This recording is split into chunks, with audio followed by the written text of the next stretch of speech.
Hello there. Good evening, everyone. Once again, welcome to the 31st episode of Employee Engagement Live.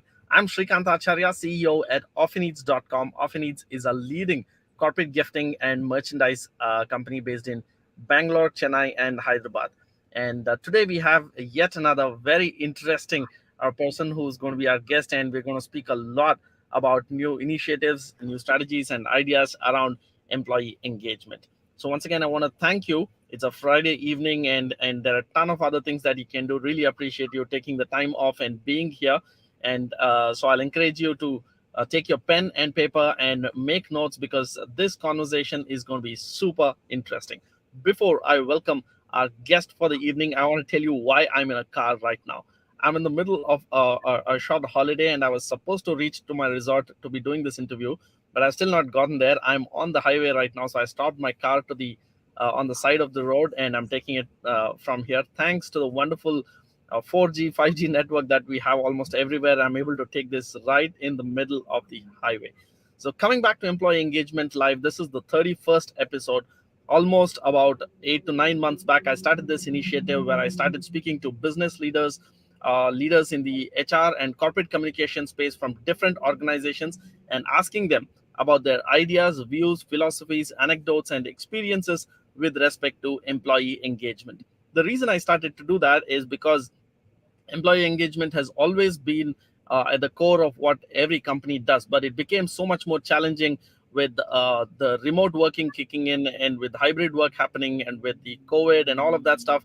It was becoming very, very challenging. And that's why I started speaking to business leaders to be able to see what they are doing right so that others can learn and implement it in their organizations too.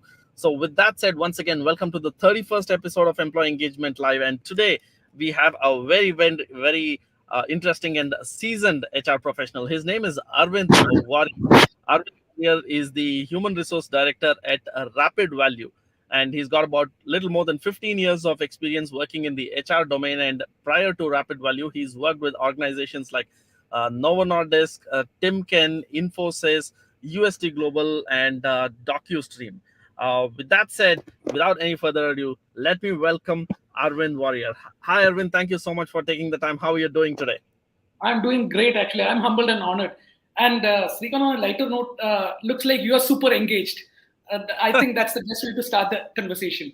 And it's a Friday evening, and I'm sure my viewers and spectators are also super charged and engaged. And I think this is the right occasion to start the engagement event. Thank you. Awesome. Perfect. So, with that, let's start with the first question I ask every guest on my show. What, according to you, Aravind, is employee engagement? Okay. Uh, for me, employee engagement is not about having fun activities for sure. Health and recreation is out. HR is not about health and recreation anymore. It is about how do you ensure someone is attached, identified, and involved in his or her work through the way the organization culture is built. So emotionally and rationally, is a person engaged, attached, attached, involved in his work? That is engagement for me. And more than anything, this is what we should be looking at. And let me just raise the bar, Srikant. No more it's going to be engagement now. It is going to be employee experience. Mm. And that's the bar, that's a metric which we should use more than saying someone is engaged in his work or satisfied or motivated. Thank you. Right, right. Awesome. Great start. So, once again, welcome everyone who in the audience, whether you're on Facebook, YouTube, or on LinkedIn. If you have something to say, you can drop it in the comments. And if you have a question, I'm going to invite you to point that question to Arvind in just a bit. So, make notes, and hopefully, there will be some interesting questions coming in from the audience. So, let Sure. me ask you, as we were speaking prior to this, right? You spoke about empowering team leaders. Now, I completely agree with you on that, right? So we've heard time and again that employees stay or leave an organization because of their reporting managers, and a lot of times reporting managers become like a sandwich between the employees and the management, right? So what? Let's start with, and I think that is a sect which is most often ignored when it comes to employee engagement or employee experience, as you may call it. So, what's your view on that, and how have you dealt with those kind of situations in the current or any of your past organizations? Great question.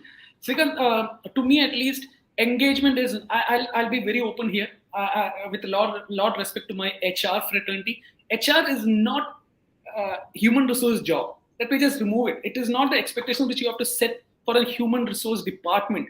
It is the manager's duty to ensure the people who the people who are reporting to him or her is engaged. It is not HR's job. Probably imagine after spending half day or maybe half full day at your home, next half day he or she, that 8 hours or 12 hours he is spending with you. You got to care. You got to have that emotional, what do you say, bond. The touch point is the HR, the manager, more than anyone. He or she is serving for you. So you should have that. And it is no more there is that social exchange like you give me money. No, it is beyond that. And if you're looking at any kind of premier institutes, the tier ones or anything of the world, now people are looking for purpose and experience and impact. IPE, that's a PI is the, I can put it like that. You got to create the purpose, you got to ensure there's an impact and there's an experience. The PI, if you have that metric in place, you are ensuring the function is right, the engagement function is right. And it is purely the HR's job. It is not HR's job, it's his or her immediate manager's accountability. Let me just not remove the word called responsibility, it's accountability. Right. So how do you make that happen, right? It's because the manager also has, it's not on his KRA to be able to do this, right? His KRA is something else, and you're saying the manager is accountable for the employee experience to be good, right? So how do you execute this on ground in reality? Awesome. First and foremost, remove the a paper which is there in the HR department's room called the job description.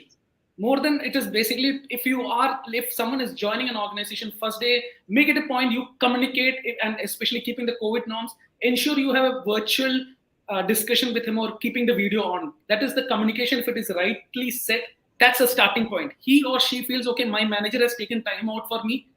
He's taking time to at least see me in person, explaining what is the organization, what is his team, and then go by the next step is tell him what his expectations are. Okay, you are in this role, this is what it is. Not giving him a piece of paper called job description and saying, yeah, now you start work. No, it's beyond that. If someone has to be attached, involved, and if someone has to be identified in his or her work, it purely lies in the manager's hand. So to answer your point, Srikanth, the communication, the effective communication, we always say effective communication. The effective communication is the simplest thing which we can do, and that has to be done from the heart. Not because it's a checklist exercise. Don't see this communicating to your own reportee on the first day is a great thing. No, it is something hygiene factor, and do it with a lot of heart. And always I should say that the pie should be there. You need to tell him what is the purpose, what is the impact he or she is going to create to the organization. And finally, raise the bar of expectations by ensuring the right expectations is set in the day one. It is not about looking at your KPI, KRA, all those kind of metrics in the month end or a year end. No. If the expectations are set, he or she is going to be attached to you and the work. And that's where you can raise the metric of so-called engagement. Right. I think that's a pretty decent framework that you gave us, where you spoke about purpose, impact, and experience, and the pie analogy seems pretty interesting, right? So and you spoke about you should be measuring pie, right? So can you elaborate a little bit about that? How do you measure purpose, impact, and experience? Okay. Second, I'll just tell you one small thing. When someone is joining an organization, how many of us really take the pain of telling what this job is going to do? In most of the organizations, there can be excuses from the managers and HR saying that you cannot define the purpose. But I'm a firm believer you need to, because now it's in purpose economy. If you look at the whole, after I forgot his name, the author of the Start with the Why, his TED Talk is one of the best TED Talks. So what he's saying is, sorry, Srikanth? Simon Sinek. Simon Sinek. So what he says is it's a purpose economy. And right now, if you're looking at the top schools also, if the purpose is not rightly defined, people will just move on. Let it be a best companies of the world. So purpose, it's beyond the job description. You should say, what is the thing you're going to do, and how is it going to connect with your career? Very, very important. People don't just work for money going forward. And we are talking about Generation Z and millennials. For them, purpose is very important. Next, impact. What the purpose is defined, what is that whole thing going to be doing there? What is the impact you're going to create for yourself, to the organization, and to the whole of stakeholders? If you look at one of the important criteria for job satisfaction is CSR. The companies now, and it's a research from the Harvard also, wherein the companies which is involving in corporate social responsibility, their engagement scores are high, their satisfaction scores are high, because the people also feel, okay, my organization is doing something great beyond the so-called profit. It has got a bigger purpose. Now, the impact purpose is rightly defined. Now, the most important thing is experience. Touch with your heart, not purely because with your laptop. If possible, maybe right now we are saying the COVID numbers are coming down. If possible, try to take them for a coffee, tea, explain, ask them whether things are fine, whether the team is fine, the work environment is fine. Do you think my work style is fine? Asking will never, it will always remove the kind of ambiguity, and that opens up that freedom to have ask more questions. The curiosity also goes, the CQ, this curiosity quotient, if you're able to bring it, that itself empowers, and that indirectly or directly gives ways to autonomy, which we've been speaking about a lot. Yeah, absolutely. I think that's well. You covered all of these things. So I want to ask you the next question: is you worked with IT, you worked with pharmaceutical sector, and you worked with manufacturing sector also, right? So Yeah. how is engaging employees different? Is it different? Is it the same thing across all sectors? Oh, Srikanth, you have put me in spot. It is totally, the philosophy always remains the same. Let it be any kind of industries or any kind of, what do you say, companies you work at, the philosophy of the so-called engagement is going to be there. It is going to be the same. Because see, at the end, he or she is not purely working for the profit or ensuring the bank account goes up. If the right set of purpose, impact and experience is raised, the engagement scores goes up. And probably this is something which is connected to the Gallup.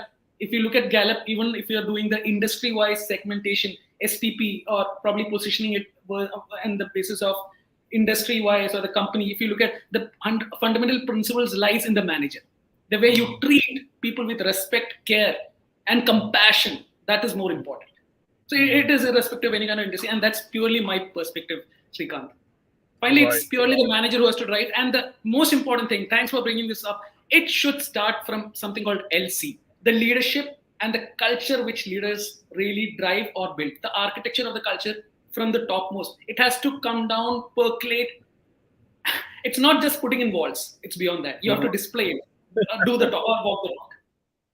Right. So we'll speak about leadership and culture in a bit, but you use the word purpose a lot of times in your conversation, right?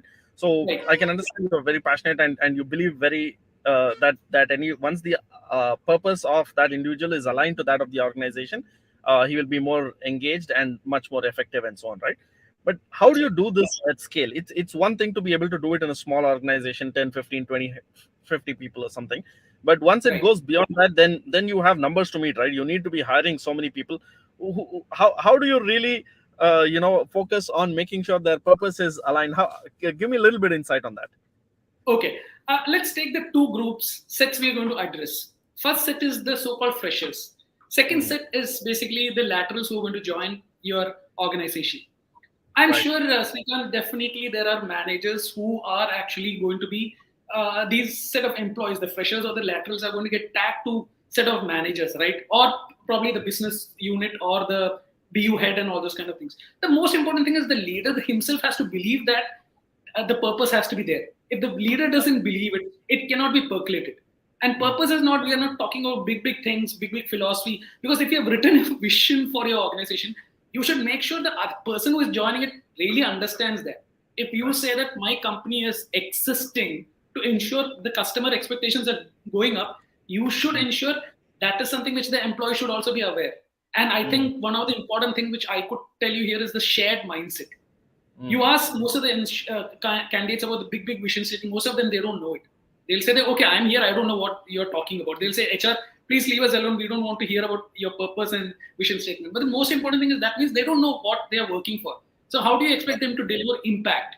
How do you expect them to deliver so-called Q6, the customer experience? So everything. Right. So first and foremost, Srikanth, the underneath principle is start ensuring the leadership development programs are in place, and that gets percolated, that gets instilled. It's a mindset more than any kind of things which you have seen posters. It is a mindset, and it has to get drilled down to a culture. That's when leaders, when they do the walk the talk, they become role models. Probably Albert Bandura's concepts of role modeling happens. If I see my leaders as doing what exactly is required, the right kind of behavior or the action is demonstrated, I will also ensure it gets percolated to my own people. And freshers, they really pick it up. Generation Z and millennials are so much intelligence. They are in the so-called tech space or the tech world. They easily can pick up cues from our managers. And they'll say, okay, my manager itself doesn't know what he's doing. And they're quite open. So let's be very careful about, and they all are social. So let's be very careful about that. So it has to come down, and then probably training and re-engineering our behavior or reframing our behavior every now and then is very important. I'm not sure whether I answered your question properly, Srikanth. No, you did. You did. So that leads me to my next question about the. I wanted to ask you what is the role of leadership, but you kind of already answered that. Let me rephrase that. What are the 3 traits that you would see excellent leaders or excellent managers need to have to make sure that their employees are what would I say, grateful to them, or I don't want to use the word loyal, but for the lack of any other word, loyal to them. That means they really feel that this manager really has my interest in mind, and if I work with this manager for long, my career will really grow, and so on. So what are those 3 traits that a manager or a leader should have to be able to be a great employee engager, so to say? Okay. I'm just trying to see if I can get you a framework for that also. Okay. See, the most important thing is right now, if you look at most of the times, what we have been told is not to ask questions. Probably, and world is moving towards something called the CQ, the curiosity quotient. Make your organization where the curiosity is more, where people asking questions. That the so-called world called psychological safety. Ensure the psychological safety is really there. If you ask questions, it should be seen as that people have been respected, not seeing that, okay, you ask questions, let me now give him some kind of punishment. If you look at great companies like Google kind of companies, why it's doing something called, if you happen to do a little bit of Googling, they do 10x kind of projects. If you happen to see a project called Oxygen, which says they have given 10 numbers, which says that that's what differentiates good leaders from the great leaders. It's a research which has been done from Google side, which separates great leaders from good leaders. In that, one of the things is basically they provide psychological safety. The people, when they ask questions, it's seen as with a lot of respect, not like a threat. So just to connect the dots, 3 important things would be: ensure you create psychological safety. Second, have a lot of compassion, respect, not in so-called in your walls. Do it. Third is basically create a culture of empathy. Compassion, empathy, and psychological safety. CEP is what I could say. Awesome. Love that that framework. Psychological safety and empathy and compassion. I think those are great points to lead with. I have Varda here who's asked a few questions. We'll come back to that, Varda. Thank you so much for those questions. Thank you. So I want to ask. You mentioned somewhere about building curiosity quotient. Can you speak a little bit more about that? What is this curiosity quotient? Why is it important? And how do you cultivate that? Most important thing, if you look at World Economic Council, which has WEC's latest, and 2021, 2019, the top 5 skills beyond the communication is art of asking questions. Build curiosity is very, very important. Srikanth, is basically, if let's assume in a team, unless and until you are let's assume you are creating a product. Most of us, we're afraid to ask customers, why do you need it? Again, goes back to the golden circle of Simon Sinek, as you rightly said. Why we are doing it, then you go back to what and how things are better. But most of us, what has been taught to us from our old beliefs and value system is basically we just hit the what and how. Why we are doing it, what should be done, how it should be done, where all it has to be changed and reframed or re-engineered. Asking that kind of questions happens when you create an environment of psychological safety. So curiosity quotient happens when you bring that kind of psychological safety in your environment or in your culture. That has to get percolated from the leaders level, and that gets instilled in your culture. Right. And believe me or not, curiosity quotient is just working on 2 things.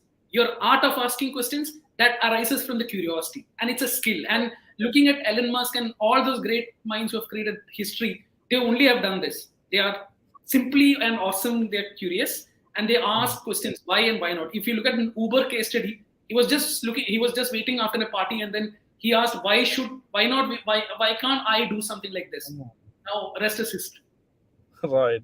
Awesome. I know. I think we were taught from school that if you ask a question, you're either going to be punished or you're going to be embarrassed. And you'd say, hey, what is somebody else? Somebody's going to think I'm an idiot if I ask these questions, right? So that's and Srikanth rightly said, now colleges are a little bit changing on that front, but then still the issue is we have a lot of inhibitions, as you rightly said.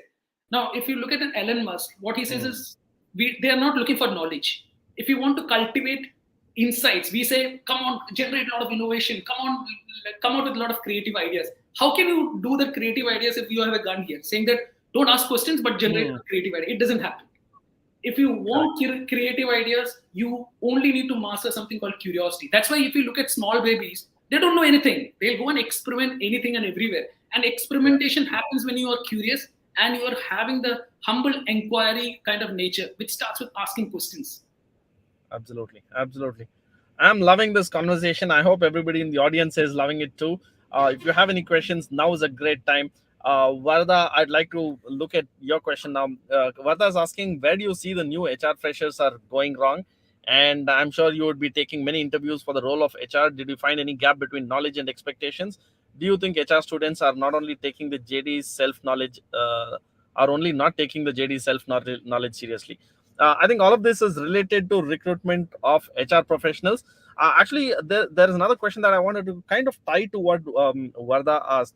Is the role you said that this is not HR's responsibility, this is the manager's responsibility, right? So it's always the HR role has consistently been evolving. The last I remember, I think 10-15 years back, the HR's job was making sure everybody's marking their attendance and managing payroll and all of that kind of stuff. Right now it's not any of that kind of stuff. So you can kind of answer Varda's question as well as maybe address how is the HR role evolving. What was it 10-15 years back, what is it now, and what do you think the future is going to look like? Okay. One thing is adding to Varda's question is basically, if you look at Varda, what had happened is right now, the most important thing is HRs themselves. Why do you think? Again, I want to bring the same context of Jim Collins' good to great. Most of the students are good. And if you look at greatness, it's not about studying in the so-called Tier 1 institutes. I have, with a lot of respect to the so-called XLRIs and this one, what separates them is what we should always understand. And I humbly request all my emerging leaders, dreamers and doers to understand this. What separates them is only CQ and E. CQ, curiosity, questioning, and E is for exploratory mindset. Nothing else, my dear leaders. Don't expect your MBAs to teach you. MBA is not about teaching. MBA is basically about experiential learning. We are in an area, and students feel after my BComs and BTechs, I'll come to school, again I'll enjoy 2 years and then I'll get a job. No, sorry, that it doesn't happen. I'm sorry. It happens when you bring in these three things. And in MBA school, that is the only thing. It is not about spoon feeding. And if someone has got that kind of this one, it is wrong, irrespective of any kind of college you are. And as long as you have an exploratory mindset, that will take you to the next level of excellence. You ask questions, you go to Google, and believe me, Harvard, MIT, those kind of places, you just have to type MIT courseware. You'll get everything free. Everything is free there. But the exploratory mindset should start from you. That probably your parents, neither your faculty is neither anyone for that matter can do it. Of course, yes, your mentors, your teachers can only guide you. Remaining part, you have to go and have that curiosity to explore. I don't know whether I've answered Varda's question, but then Varda, this is what separates. Again, and very important in HR, especially when you're there, and very important thing is MBA is all about MOC, Masters of Correlation. It is not about MBA. MBA is a wrong word. And MBA is all about Masters of Correlation. This is something which I always tell all my leaders and emerging dreamers and doers in this whole session. Most important thing is when we get into an MBA, first thing is being taught to us is, I'm going to be an HR guy. I'm going to be a finance guy. Stop it. No more boxing. We don't want leaders who are going to be only HR guys. So stop it. When you come out from the so-called Tier 1 institutes, they teach only one thing. You are getting into a C-suite, and we want people who can correlate with anything and everything. They don't say that I don't know finance. They say, I'll start with finance, I love operations, and I'll mix everything. And I always, when I have to teach at all these business schools, also what I tell students is basically, I'm not going to teach you HR. I'm going to start with maths. I'm going to start with, the most important metric for me is basically your working capital. So that kind of relations of understanding the business drivers will ensure the so-called HR fraternity becomes great from the so-called good. Yes, I don't know. Right, that have been broken, right? You typically tend to think HR is about recruitment, retention, interviews, all of that stuff. But I think you addressed a very, very important point, and we are seeing a lot of companies where the somebody from HR is becoming the CEO of organization, and that comes Absolutely. from the foundation that you understand the fundamentals of business first. Like you should know the cash flow of the business. You should know the Absolutely. Absolutely. yeah, right. So, So you want to probably work on again, that, she's from XLRA. She was running the best of the organization where she could have just sat there. But see the power she has gone to channel organization, which and this also separates. I still remember I'm not able to figure out the other company name, Srikant. But again, it's about the so-called. I would request all my people who are taking up the MBA program, kindly don't box yourself saying that I'm that first year after first year you say no more I'll not get into marketing classes and I'm going to stop finance statistics. It's like 3 Idiots of Amir Khan. What he does, he goes and sits in every class. So from wherever you can learn, and learning doesn't happen only in classes. You just need to keep two things on: listening and also keeping this open. Like Steve Jobs says, you have to steal ideas shamelessly from anywhere and everywhere. You got to listen and just keep this on. You can become a great MBA guy. No, you need not even learn MBA. You can become a great guy, and with a lot of respect for that. Right. Awesome. Super. I hope that answered your question, Varda. And Sampath, I resonate with your message. People thought you're too arrogant if you ask questions. There was a belief that that a lot of us grew with. Absolutely. I think it's important to break that and be a little shameless when it comes to asking questions. Don't put yourself first. Don't worry about what others are thinking. So in and Srikant, have that exploratory mindset. That's something which is missing in all HR students or anyone for that matter. And during the interviews, the last thing which we normally ask is, do you have any questions? So most of the students will start waving this one, saying that eyes and all those things. No, you're a leader. You are a professional. One of the questions you should be eagerly asking is, can I know more about the role? That shows the person is excited, engaged to work. See, your body language also matters. More than asking whether I am selected or what is going to be my salary. Salary and all those things, probably, definitely, there's a fixed thing. That's why you have been selected and shortlisted for the interviews. So keep these things also very important. Exploration is about showcasing that you are curious to learn, unlearn, and relearn also. Awesome. Super.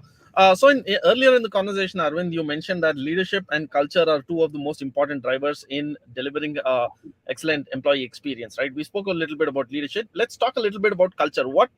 What exactly is culture? How do you it's not easy to identify or to define, right? So how do you build culture in the organization? What is culture? Oh, wow. The most dangerous word which is used after the so-called word competency or competencies. Okay, very rightly or wrongly used or confusing word. Culture is basically a shared mindset which is there. That's the simplest definition I can see. Everyone feels the same. It's the same thing which everyone has got, accepting it and doing it within the so-called boundaries which is being set by the organization. Let's assume I have a culture of innovation. Everyone speaks about innovation. It is not something which always when you eat also you innovate. No, when you have any kind of problems, you start thinking from an innovative mindset. When you are saying we are into like an Amazon kind of company which really works on kind of speed and customer mindset. Let me just see again, Srikant, it starts with the capability. All companies, if you look at, this is something which I would request all my listeners to keep in this one. Every company is built on something called a capability. And that capability is what every organization capitalizes. And that becomes the model for your competencies and all those stuff. If you look at companies like an Apple, it is built on innovation. So why do you think that becomes a part of the culture? Because they practice, they eat, sleep, and drink culture, bring that kind of innovation in what they do, including the so-called HR to finance to anything. They ensure that innovation is sustained. Innovation is crafted and always re-engineered every time. And it's a very soft thing, to be very honest, Srikant. I don't know how to explain it, but the simplest thing is it's a shared mindset and people believe in it. It is not something which is again put in your website saying that this is what our culture is. Culture, people feel it, and that's the next level of culture. If you have to measure it, it's through the climate. You have a lot of climate surveys in your organization to find out if you say you're innovative, are we really doing it through your HR practices, finance practices? Let's assume you say that you can go and sit in a hotel on a Saturday or say Friday to make yourself free from everything and then think, or in a whiteboard kind of thinking. And then the next day your finance guy says, bring me the bills. So you're killing creativity at one time. One side you are saying you do it, next day you're saying bring me the bills. So that kind of provisioning should also be there. Right. Right. It should Okay, be so coming that from the leaders. Yeah. yeah. So another important question that I wanted to ask you here is, I know that Rapid Value has been merged with or acquired by another company, Aspire Systems. Maybe you Yeah. can shed a little bit light on that. But the more important question that I want to ask, and I'm always curious to understand, is when a company merges with another company, what are the top challenges that are there with respect to cultural integration? Because I've heard a lot of horror stories with respect to, I think the most classic one was when Tata acquired JLR, right? There was a lot of noise that happened at that point of time, and a few other cases where things go really wrong when a large company acquires a smaller company. Can you shed some light as much as you can? Second, the brilliant question again. See, most important thing is, again, it is not the profit you keep at the center. The people, Mm, when you are doing any kind of amalgamation or any kind of this kind of things, or any kind of integration and all those things, most of the times we try to leave the most finest or the softest aspect for the people, because mm, you feel okay, people are there, they will adjust, we can give them some kind of money, they'll start doing it. So I should say that I was working for three of my leaders, Rajesh, Manish, and Shirish, who are actually whom I was reporting, and then finally Dinesh was there, Dinesh and Gauri were from our Aspire. The synchronization was first foremost, I can tell you, the blueprint was how to ensure the people aspects are taken care. Then comes the process, then comes the policies and all those things. See, all those things, the hard metrics, it's okay. But people, again, let me bring back the whole thing, Srikant. Again, here is something called the most important thing. It boils down to communication, the mm, commitment, and the most important thing is the collaboration. The three C's has to be kept in mind. Communication is not about bringing a lot of mails saying that we are going to get amalgamated or we are going to get integrated. Are you mm, taking time to explain the expectations? Are you making them feel there is no kind of anxieties? That again mm, starts from the leadership only. And for me, I can proudly say that all my leaders whom I mentioned right now, they took a lot of pain in driving the communication from the top to the lower most, saying that mm, nothing to worry. There is a lot of safety. They gave them a lot of. They came down from Chennai to our office. There were a lot of communication with our delivery heads, software engineers, senior software engineers, including the interns who had joined. So I think mm, when it gets drilled down from the top, the so-called psychological safety gets instilled. They feel okay, it's the same culture. There is nothing going to change. So that's where mm. your so-called communication starts. Next is basically you got to say that commitment. We are here. We are also commitment. We are also committed to ensure we together have a synergized kind of work environment. It is not that we are going to have a separate culture there, separate culture here. No, it's going to be a commitment where we say it's a collaborative. The third point, the collaborative effort, if it has to be there, the commitment should be there. It is not like half-hearted commitment. It has to be there. Like only top Mm. leaders will do. At the bottom, we are not bothered. No, it has to be. It has to start and end with the so-called leadership. Then only these three aspects gel and work: communication, collaboration, and commitment. Right.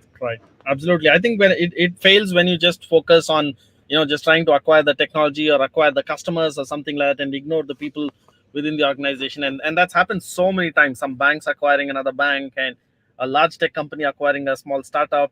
And you see so many people feel like I had joined for a particular reason. Now the purpose is completely different, right? And I think what you spoke about, communicating and committing to it and building a collaborative mindset, is something that should start way before, the framework Absolutely. should be built. Even it's not that after we do the merger and then we will start. By that time there's a lot of doubt that is already growing in people's mind. Is that correct? Yes. Yes. And Right. just to Srikant, with your permission, just to add on is basically see the whole thing is again sticking to two things: the pie. See the pie Mm, framework again, because you again have to ensure the people are engaged. If even if you have to build a so-called great place to work or any kind of those kind of things, again you when you do any kind of integration, when you are having these three C's in properly, that gives way to the PI score also. And for me, that mm, is more important. Whether they have understood the purpose, they feel that they are also equally feeling they are part of. That is where you bring in that kind of commitment also, because they should also right. feel I am part of the whole purpose which has been instilled from the top. And then finally, you raise Right. the experience level. Okay, now you're part of the organizations. We are going to have meetings. We are going to have constant communication. And keeping the current COVID, it is very very important to have or work around your communication skills, and it is very very important. Mm. So since we speak about COVID, I know there is a lot of challenges with for people to stay motivated to work itself at a lot of times, right? You see so many posts saying, if you're able to show up on a Monday morning to work, consider that as victory, right? And there's so many things which are there's so many things that are coming to the surface about emotional wellness, and a lot of psychological challenges that are surfacing that were uh, I won't say did not exist. They were probably pushed under the carpet, right? So what do you see is changing in the last 2 years from a workforce point of view? What is becoming more and what is becoming most important? Most important thing is, if I have to, I was just reading, I forgot actually. If you are looking at the most important thing is, why do I mean this can be correlated to something called the Great Resignation also. Why do you think people are putting up their papers? Is basically, see, first and foremost, the virtual environment is not part of the so-called human.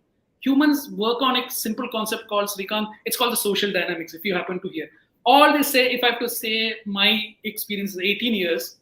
I have been interacting. I have been in the office. At least when I have to talk, if I have to vent out my suppressions, if I have to talk to someone, if I have to do some kind of social sharing, I normally do it on a water cooler kind of conversations, or I go out. Now that is stopped. Imagine I am bottling everything here. So that means that is giving way to a lot of emotion. What do you say? Emotion suppressions, and that is where you see a lot of people getting burned out, stress, and all those things. And worst thing is, this is something which I learned, and I always tell my students and my leaders also, ensure you have a lot of video conversations also. Though people don't want to come, do it. At least I can proudly say that in my previous organizations, my leaders used to have conversations called the Friday Connects, Coffee Connects, and wherein we used to say, bring your family, that's okay. Even if your house is getting painted, that's okay. If you're not wearing a great shirt or pants, that's okay. You're wearing shorts, it's okay. But see, that kind of, again, Srikant, it boils down to something called the psychological safety. And that is very, very important during the so-called COVID, because you make someone feel, more safe, secure, the so-called things comes up. And communication is the only thing which we can use as a strategic tool here, Srikant. And most of the people were not doing it. That's why you would have seen so much of counseling sessions were also going up. The so-called wellness paradigm also got started only because of this. Correct, absolutely. And engagement levels started dipping because the so-called rational connect was there, emotional connect was less. Because he himself, the so-called manager himself, doesn't want to come online or in a video. Then how do you expect your employees to come on a video? And seeing each other, at least I'm sure, Srikant, you will also understand, when you're looking someone, at least there is a feeling, there is I don't know what, it's a different experience. I cannot tell you, it's everyone in this call should actually experience it. Yeah. Absolutely, I agree with you. There's actually, to kind of address what you just said, there was a research. I cannot remember who did this research. They say that when it comes to effective communication, there are three parts. One is the words which are being used, which is the actual language which is being used. That plays about 10 or 15% effectiveness. And then there is the voice, intonation, and voice, the way you use, how loudly you speak. That contributes another 20-25% of the communication. Both these combined are contributing to only about 40 to 45% of the communication. The remaining 55% of the communication is body language, right? So when you have the video off, you're missing out on the body language. You're missing out on the subtleties, the facial expressions. You're missing out. I mean, it cannot, of course, replace being there in person. That is definitely far more powerful. But when you cannot be there in person, when the video is on, you can at least get that person's expression. You can understand what he's going through or something like that, right? So half of the effectiveness of communication is getting missed out when the video is off. I'm absolutely a believer in that. As much as possible, I make sure the video is on during calls that I'm on. Absolutely. And I'm going to steal your thing, and I've put an abbreviation. It's called LVM: language, voice, and the mood. Absolutely. MLB or an LVM or anything. Yes, spot on. I want to pick the thread about one thing which you said earlier, is about the role of CSR when it comes to employee engagement and employee experience. Can you speak a little bit about that, and maybe some examples of how you've seen it impact in one of your earlier projects or organizations? Okay. I can tell my own organization which was there initially. So Srikant, what happens is, let's assume if an organization is doing CSR, let's suppose big organizations, because I have my colleagues in TCS, and also I have seen them doing it big. Why do you think they're doing it? It is not just to ensure that 20% or 2% is just to ensure it is shown in your balance sheets, and then that's for that. It's basically to showcase that we value the so-called community. You look at a company called Whole Foods and all those kind of, if you happen to They have Conscious Capitalism is a fantastic book. I would request all of my leaders to read it. If you have to really, those companies which is really building up on the heart of business, it's another fantastic book. If you look at these, some of the great companies, what happens is they really want to nurture the so-called purpose. It is about the impact they give to the society.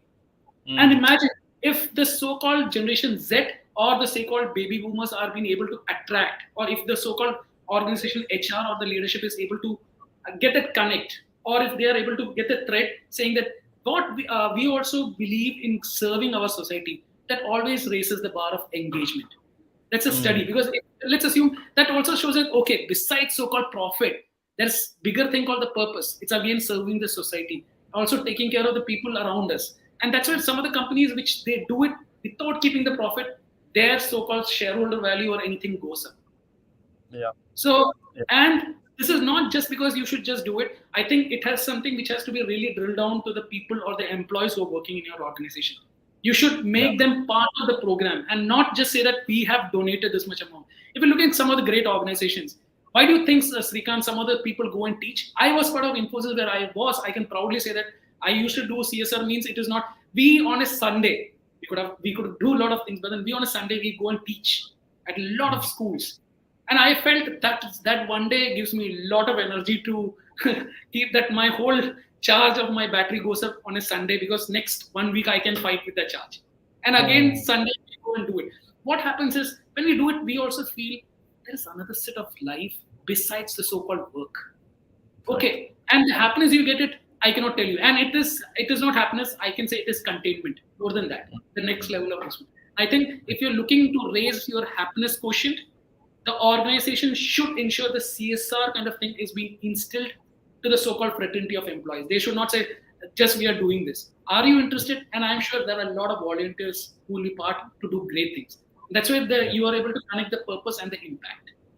Yeah, absolutely. I think very, very well said. I'm really inspired about the story where you said you went teaching on a Sunday, and uh, you didn't say this impacted those kids in some way. You said it helped you to recharge Yes, yourself, right? So absolutely. that's And I understood I am nothing.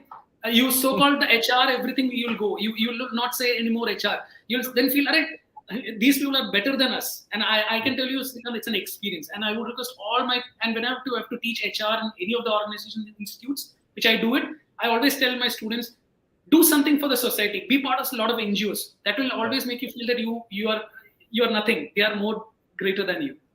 yeah, yeah.